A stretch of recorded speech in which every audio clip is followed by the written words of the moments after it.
좋은지 나쁜지 누가 아는가. 대학 졸업을 앞두고 장차 무엇을 할까 고민하던 중에 친구가 모 언론사의 입사 지원서를 구해왔다.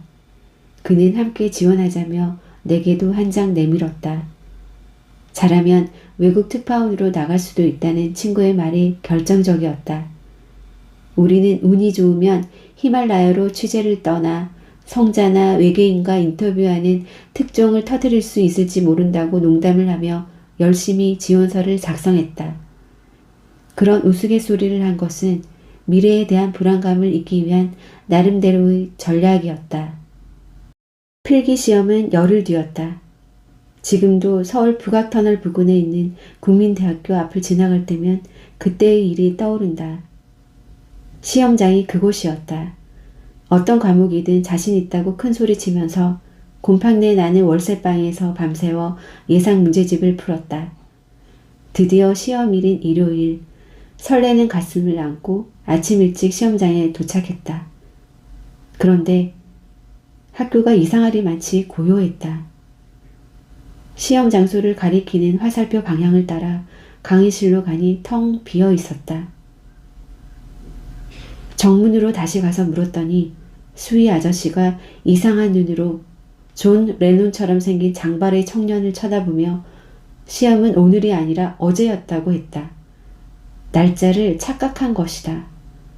망연자실 서 있다가 수위 아저씨의 눈초리가 하도 강렬해 학교 앞 골짜기에 있는 국밥집으로 가서 아침부터 혼자 술을 마셨다. 사회에 편입될 수 없는 천형을 받은 자신을 한탄하며 인생이 첫 구간부터 막혔다는 불길한 생각을 지울 수 없었다. 그날 정릉에서 종로까지 비틀거리며 걸어와 조계사 법당에서 여자인지 남자인지 모르게 긴 머리로 가리고서 부처님께 절하는 척 엎드려 잠이 들며 나는 생각했다. 이것은 다른 인생을 살라는 하나의 계시라고. 세상 속에서 살되 세상에 소속되지는 말자고. 그렇게 시험 날짜를 착각해 외계인과의 인터뷰는 물거품이 되었지만 훗날 히말라야 여행은 농담처럼 현실이 되었다. 만약 우리가 전체 그림을 볼 수 있다면, 전체 이야기를 안다면, 지금의 막힌 길이 언젠가는 선물이 되어 돌아오리라는 것을 알게 될까? 그것이 삶의 비밀이라는 것을. 우리의 가슴을 뛰게 하는 것은 지나간 길이 아니라 지금 다가오는 길이다.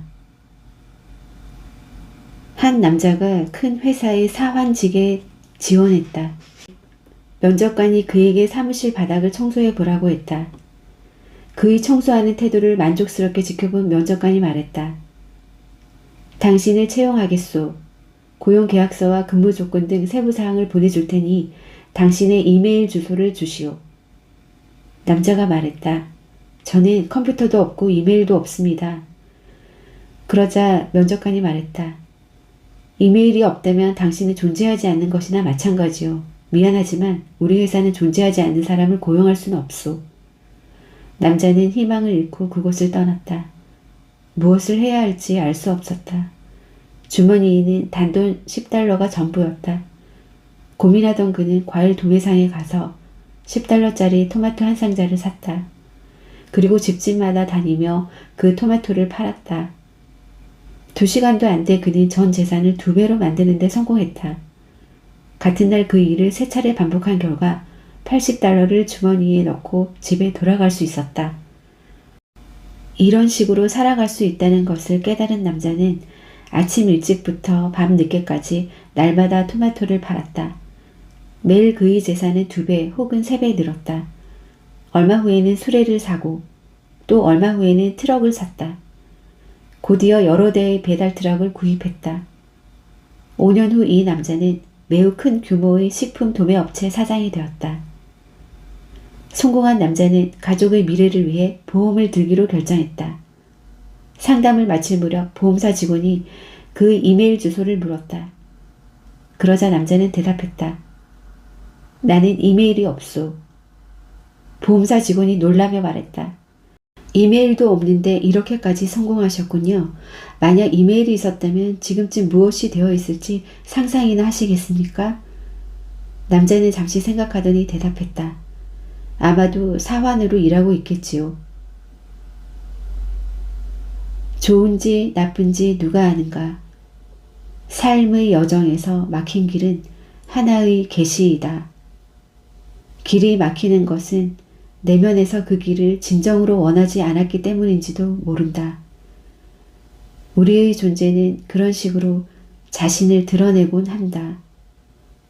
삶이 때로 우리의 계획과는 다른 길로 우리를 데려가는 것처럼 보이지만 그 길이 우리 가슴이 원하는 길이다. 파도는 그냥 치지 않는다. 어떤 파도는 축복이다. 머리로는 이 방식을 이해할 수 없으나 가슴은 안다.